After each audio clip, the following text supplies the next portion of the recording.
But let me turn now to Gary. I think we can sort of begin the content of the day. Gary, now you met Owen Barfield. Yes, so tell us something about that. It'd be good to bring him in the room with someone who has met him. Hello? Yeah. Sorry, this is a bit low here, but yeah, I met Owen Barfield in early 1996 when I first moved to London from Los Angeles. And I'd become aware of him, I became aware of him because I was having difficulty trying to understand Rudolf Steiner. And I'm sure that's not an uncommon experience. And I read, there was a anthology edited by Robert McDermott, who was from Baruch University, but was also one of the leading lights at the California Institute of Integral Studies. And it was an interesting anthology of Steiner's writings. And in the introduction, he mentioned Owen Barfield, and he said that he was one of the Inklings and a friend of Tolkien, a friend of Lewis, and things of that sort. So that struck me as interesting. And then when I found Barfield, he was much more readable than Steiner, which is not to diminish Steiner, but Barfield has had quite a grasp of the English language. And so I read quite a bit of him, and then when I was here, in the first few months I was living here, there used to be, I don't know if it still exists, but there was a little Steiner bookshop over on, I think it was High Holborn. It was called the Wellspring Bookshop. And I was in there, and they had quite a few of Barfield's books, and I was looking at them, and the fellow running the place said, well, he likes visitors, you know. And I didn't know that, so I was pleased to learn it. And he told me where Barfield was, up in Forest Row, East Grinstead. And he gave me a phone number to call. So being enterprising young 40-year-old something, I gave him a call, and he invited me out to visit him. So this must have been February or March 1996, and I think it was the last interview. I don't know for sure, but that's the impression I get. And oddly enough, in a way, I had met him in a different way months earlier when I was still living in Los Angeles. And I forget how I got involved with this, but there was a professor of English at University of California, Los Angeles, UCLA, G.B. Tennyson. And he was a big promoter of Barfield's works, and he edited or brought together some of reissues of his books. But he was working on a documentary of Barfield. And somehow I got involved transcribing about 20 hours worth of videotape of interview with Barfield. So I spent about a week, several hours a day, listening over and over, trying to get exactly what he was saying. I mean, the documentary is up on YouTube. It's a half hour. So after about, somewhere between 15 and 20 hours worth of videotape, I boiled it down to a half hour. So I sort of felt I knew him or had met him. And then when I actually did meet him, no, it was wonderful. He was brilliant, was very sharp-witted. He, I suspect, was 97 or 98 at the time. And and he was staying in a sort of, not exactly a care home, but it was, he was living in a sort of an estate where he was taken care of and things of that sort, because he was, elderly. But one of the things I said to him was that I don't usually see too many, 97-year-old people. And he said, oh, really? I meet them every day. So he was very, very clever. And I just found, he's quite humble, Barfield, about his own contribution to this notion of an evolution of consciousness. And he says that he was working on it before he became introduced to Steiner's work. If you know Barfield's books, his very first, nonfiction book, History in English Language, History in English Words, is about the evolution of consciousness through the study of language. And then he said, well, I was doing this on the small scale, and then when I became aware of Rudolf Steiner's work, it was a much larger operation that he was doing. That may be the case, but I was more convinced, and I found more of a way into this particular way of understanding the evolution of consciousness through Barfield's writing than I had through Steiner's, because, again, not to diminish Steiner, but you don't have to get over the hurdles of sort of Lemuria and Atlantis and various sort of root races and things of that sort of the Blavatskyan theosophical inheritance that Steiner had. Because if you follow Barfield's argument through the study of language, you will see that it makes sense that there is this or there's evidence for a kind of evolution that's taken place. So let me jump in there and see whether my understanding of these sort of key terms resonates with yours, and let's see if we can sort of begin to nail this down. Consciousness, first of all. This is not about the hard problem. If you thought today is going to be another step more towards solving how meat generates mind, as it's sometimes rather gruesomely put, that's not today. We are assuming that our most immediate experience, awareness, consciousness, is the most sure thing we can rely on. What consciousness means, therefore, in this context, is our perception, how we experience what it is to be human, what we see, what we don't see, both with our senses, but also with the mind's eye. So it's all that, it's the nature of consciousness. Evolution doesn't mean Darwinian evolution. We're not talking about how consciousness might have arose or emerged, emanated even over the millennia of our species, but rather how it shifted more recently in cultural time. And particularly, it's over the last 3,000 years or so.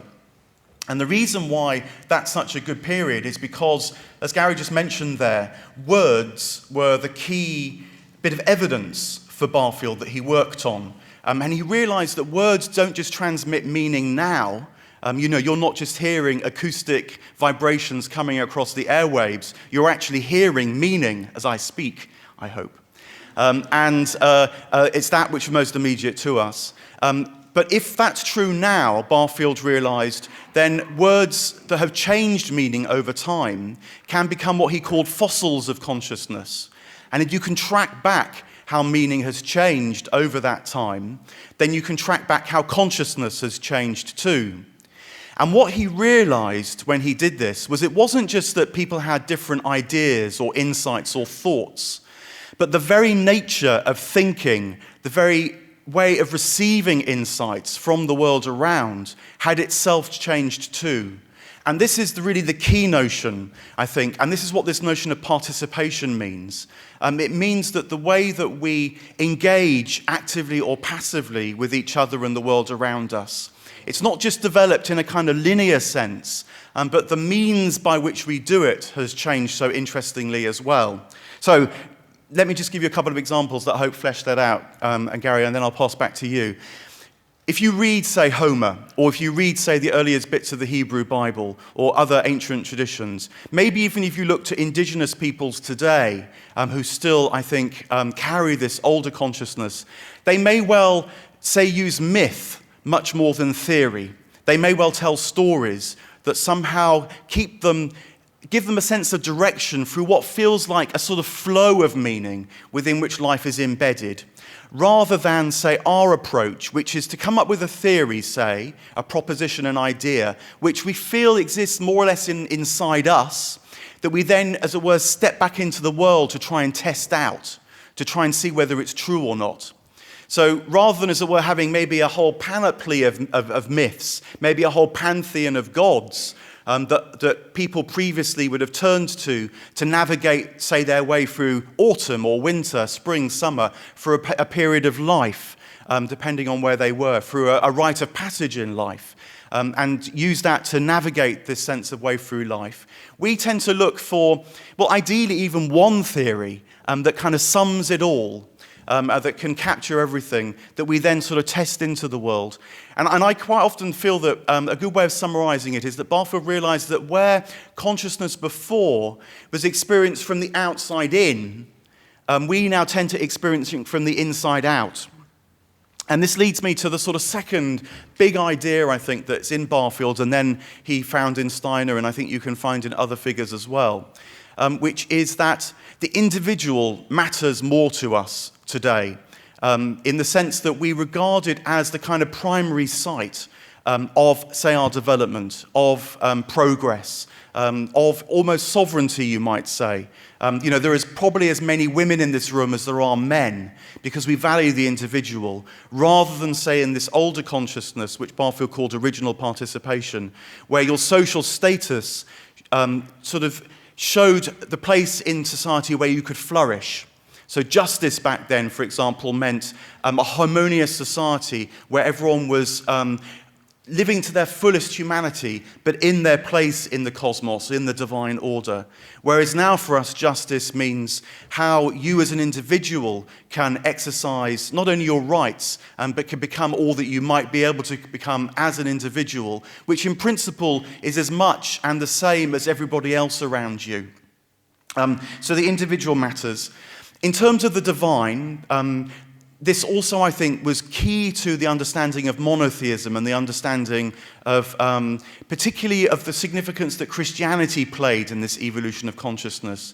Because what Barfield argued, and I think this is true for Steiner in his way as well, that whereas, say, in the earliest parts of the Hebrew Bible, and certainly in the ancient Greek world, pantheism, many gods, was the natural way of experiencing the world around you, because you experienced yourself as related to this kind of scattering of spiritual beings, of entities, of vitalities round and about, that you drew into yourself to find a life. We now experience ourselves, at least in principle, as kind of gathered wholes, having a kind of integrity and a oneness of ourself. And so, certainly in the Hebrew tradition, this old, difficult to understand perception that Yahweh might be I am comes to be realized in the reflection and the echo of your own I amness, that you can see, catch a glimpse of the divine oneness, the divine I amness. And so one of the key steps in the evolution of consciousness in this 3,000-year period was the emergence of monotheism in the Jewish tradition that became Christianity, that became Judaism as we understand it, and in fact has had quite a big influence upon religiosity, spiritual traditions around the world as well. So that's the kind of Christian bit, why Barfield saw the position of Jesus and the emergence of Christianity is a kind of pivotal point. He talked about being a kind of turning of the tide, where this oneness gathered to such a point that individuals could start to realize that, first of all, a person who had lived, who transmitted the divine, and that could become our calling too. Our most fully flourishing moment for us as human beings too would be to know the divine oneness as well. Gary, does that make sense to you in terms of your understanding? Well, I know that for Steiner, Christ's incarnation and then what he calls the mystery of Golgotha, which was the crucifixion, was sort of the center, the most important event in human history, so far at least. But I have to say, my own approach to Barfield and to Steiner was to kind of, how should I say, not necessarily Christ-free, but it wasn't sort of the way I got into it. And before I go on, I just want to say something that, on a personal note, I'm quite thrilled and honored to be here because in a book I wrote called Secret History of Consciousness, in which I talk about Barfield's ideas in the context of other philosophers of consciousness. One of the people I talk about in there was P.D. Ouspensky, who in the 1930s and 40s held his talks and groups here. If you might have noticed the blue plaque outside on the building. So on a personal note, I feel kind of chuffed, as they say, to be in the same space that Ouspensky was in. And he probably would have thought, but well, I'm sure he didn't have much good to say about Steiner, so I suspect he wouldn't have had too much good to say about Barfield either. But I mean, the notion of a kind of group consciousness, or more, I don't want to use the word racial, but Steiner used that and Barfield used that as well. A kind of consciousness in which the individual was not as important or didn't play as important a role. This is something that I could see happening in the shift from this original participation in which we're embedded. We're embedded in nature then. We're embedded in the world. Where we don't have the sense of separation from it, which we enjoy or languish in today, depending on when you're feeling it. And this was something that I thought was very key, because one of the issues with, I mean, we recognize that there's something wrong with human consciousness. There's something wrong with our consciousness. We're not particularly happy. We have a vague sense that things aren't quite right, and it's got something to do with our being separated from the rest of nature, something to do with being separated from the rest of the world. And in a general broad sense, in the alternative or mystical or spiritual community, this is seen as kind of a bad thing. This is the fall. You know, we've fallen from this earlier state of unity, of connectedness, of being part of the great surround. And it's sort of a negative thing that we found ourselves here kind of alienated. But Barfield and Steiner and other people that I wrote about in my book with Barfield, people like the German-Swiss philosopher Jean Gebser, or the maverick French alchemist and Egyptologist R.A. Schwala-de-Lubitsch, the British writer Colin Wilson. Yes, this sense of what do I call it? Kind of separateness or detachment or alienation. It's kind of a period of growth, let's say. It's sort of something we have to get through to be able to get to what Barfield called final participation, which would be something, he talks about it in the context of reading poetry. This is how it kind of came to him. He talks about how the same sort of shift in consciousness that he experienced in reading poetry, and the poetry that he's talking about are the romantic poets, people like Keats and Shelley and Blake and Wordsworth, who are the lyrical poets. What they're talking about is the soul. They're talking about the inner world.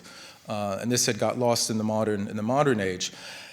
The kind of sudden shift or break or change in consciousness that he experienced when he was reading these poets, he got from reading ancient language as well.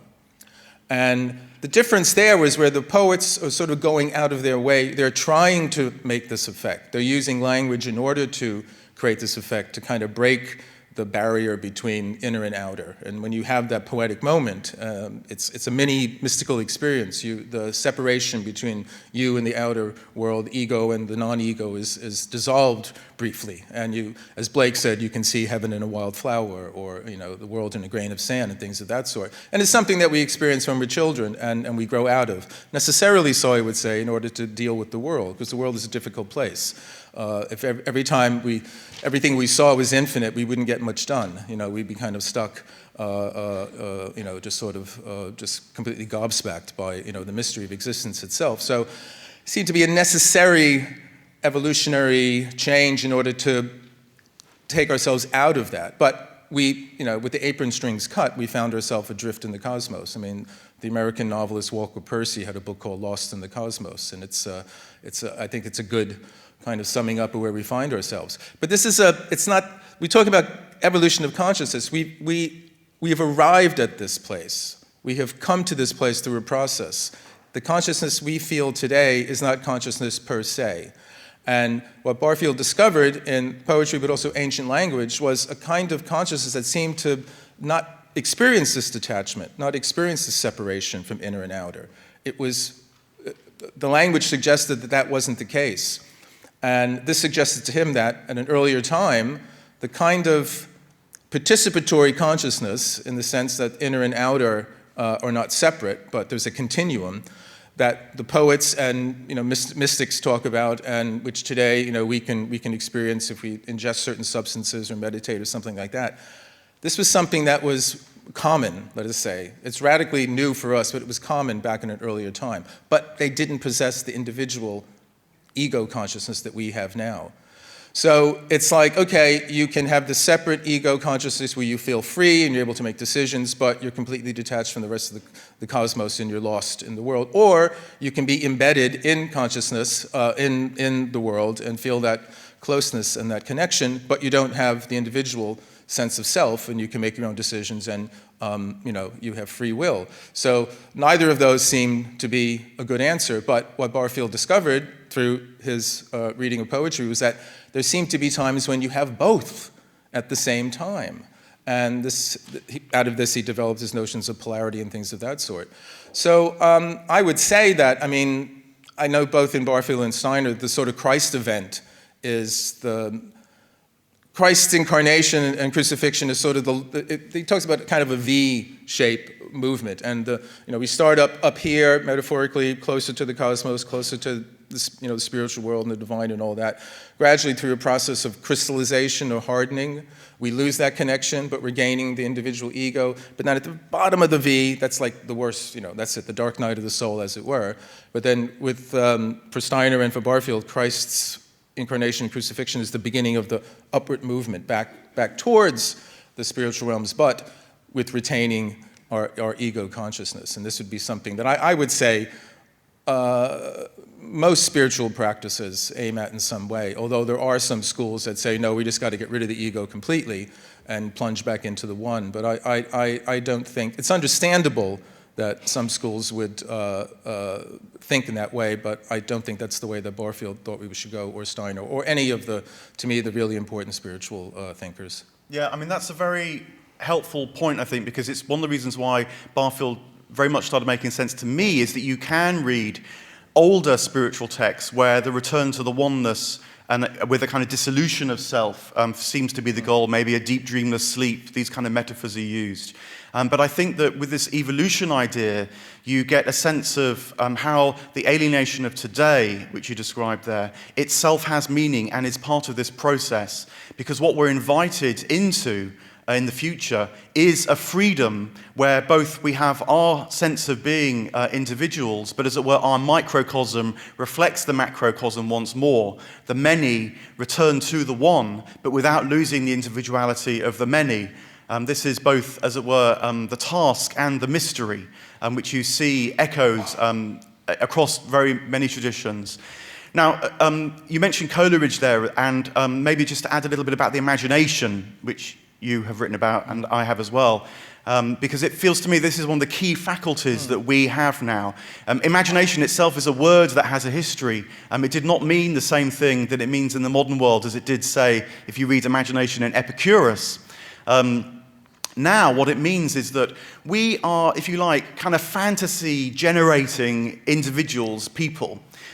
We're constantly, rather than, as it were, receiving the stream of insights and impressions and presences from the outside, we experience them now as emerging from within us. And what people like Barfield, drawing a lot on Coleridge, actually, in the Romantic tradition, realized is that a lot of these fantasies that come from within us are maybe fun, but they're a bit chaotic and they don't really add up to much. They don't really take us anywhere. But every so often, one of these fantasies really lives, and if we can stay with it, if we can sort of follow its energy and its spirit without trying to reduce it too much too quickly, it takes us into a whole new world. This is what Barfield discovered when he read poetry. It's what Coleridge referred to when he said that our imagination proper, this creative part of ourselves, this expansive part of ourselves that lives and grows, is but an echo of the divine imagination which runs through all of creation. And with people like William Blake as well, he felt that is what creativity is, in fact. It's kind of like the divine imagination emanating and exploring, extending the world. We too are called to be part of that. And so in terms of spiritual practice, one of the things which I feel, say psychotherapy, which is one of my own practices, I work as a psychotherapist, can get onto, is how our fantasies aren't just illuminating about our inner lives, in dreams, say, in synchronicities, in maybe even unusual experiences, but when we can stay with them, we realize that they're but echoes of the inner life of the whole world, as Barfield put it rather beautifully. And so our imagination is one of our key kind of faculties that we need to learn. It's not just, as it were, adding color to the world, which I think is how C.S. Lewis rather sold it. We hadn't quite mentioned the Inklings yet, but another really important part of Barfield's life was his relationship with both C.S. Lewis and J.R.R. Tolkien. Both Lewis and Tolkien broadly said that Barfield had the best ideas.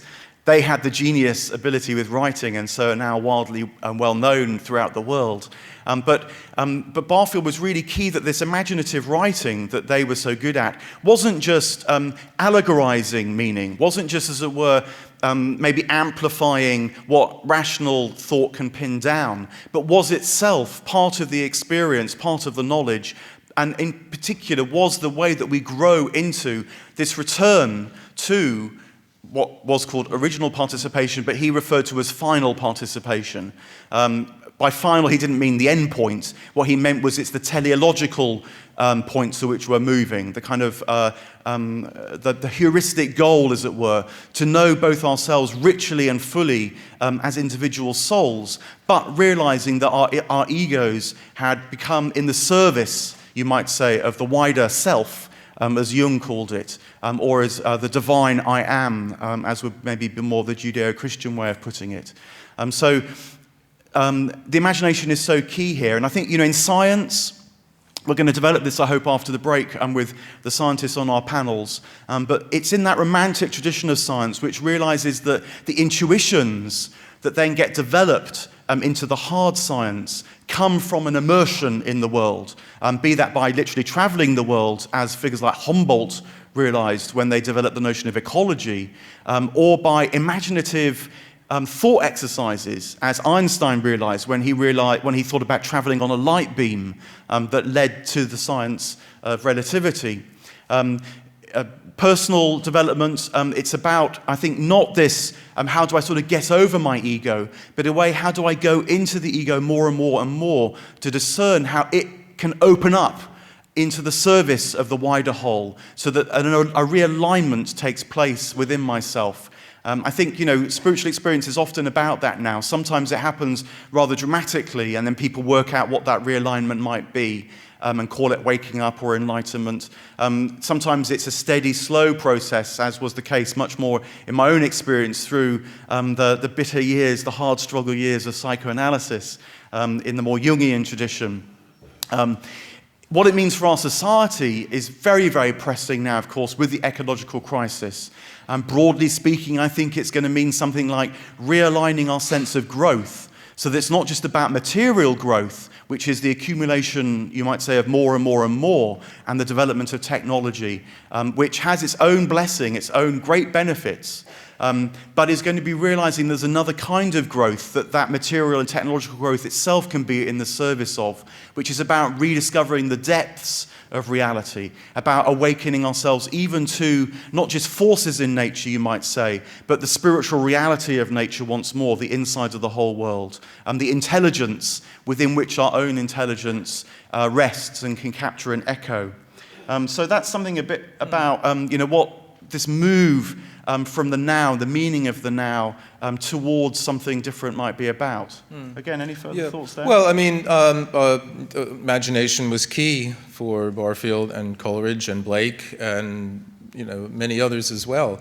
And one of the things that I do where I've written about Barfield is that I said I lined him up with some other thinkers, and there's something that they share in the sense that we think of imagination as fantasy, coming up with a substitute for reality, or in a utilitarian sense, being on the cutting edge, being innovative, and getting ahead of your competitors in the market and things of that sort. And of course, we still have a place for it in the arts and all that sort of thing.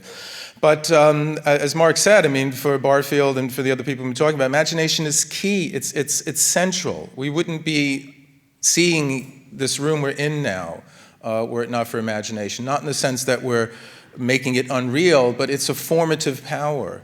It informs what we're seeing. If we were just left to just the sensory perceptions of things out here in the room, it wouldn't make any sense. We wouldn't know what any of the things were. They wouldn't be things. They would be sense data in this kind of, very fundamental sense. They become things in the sense that our imaginative power, which is a creative power, forms them, turns them into recognizable shapes and forms and objects that actually, again, we just look at it blankly. It's not even a chair. It's a chair because you bring your imagination to it. You know what a chair is. It's your idea of what a chair, and it's a chair because it shares many other shares all the qualities that chairs have, and other chairs have them as well, and things of that sort. But the other aspect, I'm saying there's two things I would say about imagination is that it's basically a way of getting to the inside of things. Rational ego consciousness deals with the outside of things. And again, rightly so. The world is a difficult, dangerous place. You only need to know. We reduce our experience to just enough to be able to deal with it. I talk about the distinction, very simple, thumbnail way of looking at it, between sort of survival consciousness and appreciative consciousness. So there's a survival consciousness. When you're walking down the street and you see this large body hurtling towards you down the road, you don't need to know the make and model or the color of the car. You just need to know to get out of the way of it. Just as if you're in the jungle and there's a large being over there, some shape moving towards you, and it's making a loud noise. You don't have time to marvel at the stripes on the tiger and things of that sort. You just need to get out of its way. Once you've got out of its way and you're safe and all that, then you can turn around and say, oh, what a love, oh, that's a Mercedes 1966 or whatever it is, something like that. You can take in all the irrelevant information from a purely practical utilitarian survival aspect. We need both. I mean, someone who's brought this up and rebooted a great many of these questions in a scientific context is E. McGilchrist. I don't know if you know his book, Master and His Emissary, where he reboots the whole left brain, right brain story, which had got kind of sidelined for quite some time. And I talk about McGilchrist's work in the context with Barfield because Barfield's talking about participation that's very much, it seems to me, along the lines of what McGilchrist is saying, how the right brain engages with the world. And the difference he makes is that what he and other neuroscientists discovered, it isn't so much what each brain does. They seem to be doing the same sorts of things, but it's how they do them. And the left brain is very precise. It's very good at narrowing down to detail. And it gets, finer and finer, sharper and sharper, more precise detail at the expense of the connection to the larger whole. The right brain presents a global, total picture, but it's fuzzy. It's not as detailed. The right brain sees the forest, the left brain sees the trees, it sees the individual leaf on the tree, it sees the individual veins in the leaf, it sees the individual cells making up the veins in the leaf, finer and finer and finer in detail. We need this. This is absolutely necessary, but we gain that at the loss of the connection. Much like the ego, we become more and more conscious of ourselves as separate individual egos, but we lose the sense of connectedness. We gain the sense of connectedness at the expense of having that kind of sense of ego. But imagination for Barfield is a way of seeing into the inside of things. And this was something that the French philosopher Henri Bergson talked about in the late 19th, early 20th centuries, intuition. I mentioned Schwaller de Lubitsch. He's the fellow who's first said that the Sphinx was much older than the official account because the erosion marks on it are from water, not from sand and wind. So it must have been there quite some time ago when there was a lot of rain in Egypt, which hasn't been the case for some time. But he talked about something called the intelligence of the heart. And this was something that he believed the ancient Egyptians knew and understood, and their whole religious pantheon is based on this. And again, it was a way of being able to understand the inside of something. And someone who took this idea very seriously and was a major influence on Rudolf Steiner was the German poet, scientist, novelist, statesman Goethe.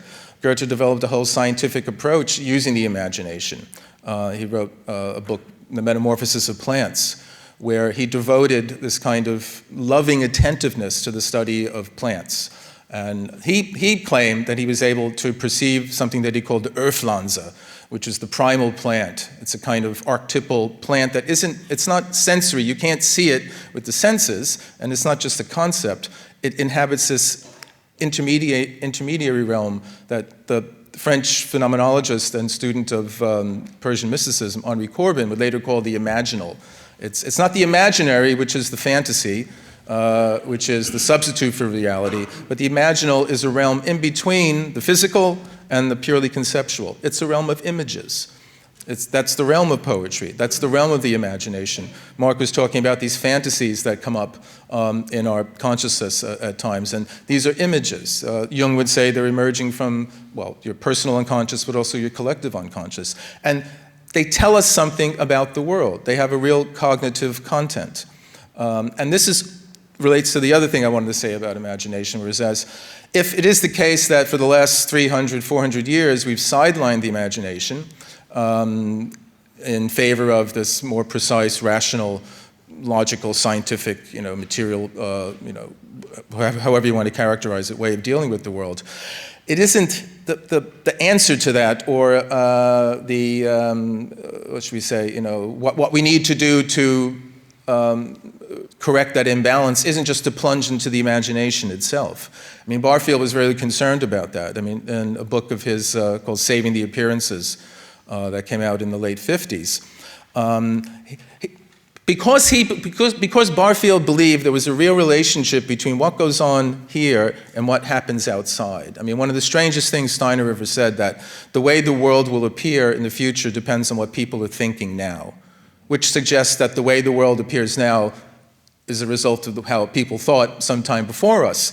And this goes completely against, our modern rational thinking, because this is just like there's a little blob of consciousness in my head, in your head, in your head, and it doesn't get outside of our skull. But what Barfield and Steiner and many of these others say is, like, unlike Vegas, what happens in the mind doesn't stay there. It actually goes out into the world, and it affects the world in some way. And this is, we talk about this in a pop kind of trivial way about create your own reality and things of that sort, which is based in something true, but I think a lot of its use today is rather shallow and it's a kind of trivial way. But it's based on a fundamental true idea. Our inner world is intimately connected with this outer world out there. We've lost the sense of that in these moments of participation through meditation or poetry or anything that does it. We have a brief feeling of there's a continuum between the two. And the next step is to realize, what happens here takes precedent. What happens here, after some time, will affect the world in the out there. So it's very important what we imagine. It isn't just plunging into any kind of imagination. Let's go. Just let the imagination go and let it rip, and it'll be better. And this was sort of, some of the romantics believed that at different times in history. A book I wrote about the 1960s, it was something like that too, the sort of 60s counterculture, sort of the rejection of the scientific, materialist, reductive world. They said, well, let the imagination rip, let the unconscious rip, let it just go. And Barfield was concerned that at the time, the sort of art that he was aware of was being produced suggested that the imagination was delving into some rather dark kinds of places. He was concerned about surrealism and things of that sort. And I would think today, you might read what he says and think, oh my God, he was hysterical, he was an alarmist and all that. But I don't know. If you look around at the art I see these days, I don't say it's got much better than when it was when Barfield was writing, he was concerned. So it's very important what we actually imagine. It's not any old imagination will do. And this is a distinction Coleridge makes as well. It's really important, the difference between what he calls true imagination and fancy or fantasy. And a simple distinction is, with fancy or fantasy, you take things that are already made and you put them together in strange ways. So you put some wings on pigs. You have flying pigs. You don't see them. They're a product of imagination. But they're not truly original or truly creative, because you're taking stuff that's already been made and just putting it together in a strange combination. Whereas for Coleridge, for Blake, and the others, the product of true imagination, it may not seem original or novel in the kind of sense that we want to see things novel, but it's truly original because it goes back to the origin. It's an echo and a product of the origin, which is this true imagination, which for Blake, for Coleridge, for Barfield, so many of the others we're talking about here, is at the root of the phenomenal world. You have to turn it around completely. We tend to think in the modern world, imagination is just something that we kind of tack on to make life a little bit, better, to make it a little more bearable. Whereas they're saying, no, it's at the fundamental bottom of everything, at the root. It's the foundation of it. And we have to understand that. And if we can understand that in our individual lives, we can enliven not only ourselves, but the actual world. This is the redemption is not just of ourselves, it's redeeming the world as well. And obviously we need to do that in real practical, physical terms, in terms of the ecology and the environment. But there's another way we can do it through how we envision the world, how we actually perceive the world. And Blake would say, as you see, so it becomes. As you see the world, so it will become that. So it's very important that we sort of have an idea of the power behind the imagination. Thank you very much. I'm going to draw this first session to a close, sort of on that note that it matters very much what we think, what we imagine, and just interject the notion of struggle, because that's another key part of it. Maybe I should invoke the more Sufi words, since we're in this room, used very regularly by Sufis, of bewilderment, that this is a crucial part of the emergence of a true spiritual imagination. And this room is full of individual minds connected to one another, struggling perhaps with these ideas, wondering what they realize. one resource which we've given to help this struggle, to help navigate through this bewilderment, is a glossary of terms on the inside of the program, which I hope will help with this sort of first session of really trying to get some grip on what we're talking about. You're also surrounded in these lovely round tables by many people with many different experiences. Some have written about Barfield, some have made films about Barfield, and one person is related to Barfield, because we have Owen Barfield's grandson here as well today, and other people that know about different traditions as well. So please, in the breaks, do make the effort to say hello, because that's very much part of the day which we're hoping to facilitate. When we come back after the break, we're going to have a panel of 4 people with a different take on all these things. And that too is really crucial, the difference, because as Gary mentioned there, this notion of polarity is absolutely crucial to the emergence of a true imagination. What Coleridge described as the tension between different points of view that don't just get stuck in a kind of dyadic combat to the death, a zero-sum game which so often characterizes our world now. But as Jung put it, to draw another thinker who's quite related here, creates what he called a transcendent function, where the two can emerge into a third, and something completely new emerges from the meeting of the imaginations of the both. And so I hope very much that as we move into the second phase of today, that might even start to unfold in our experience. As you listen to the panel of the 4 with their different takes on these things, it meets your minds, it meets your discussions, and something starts to emerge from this basis, but that perhaps you didn't even quite expect might be sort of shown to you as our participation in life, maybe even today, grows that little bit more. So I'm going to call things to a pause now. I'm going to say thank you very much to Gary for helping us to put down these kind of foundational ideas. But thanks very much for this first session. I hope you're excited. I hope your imagination is stirring. Thank you.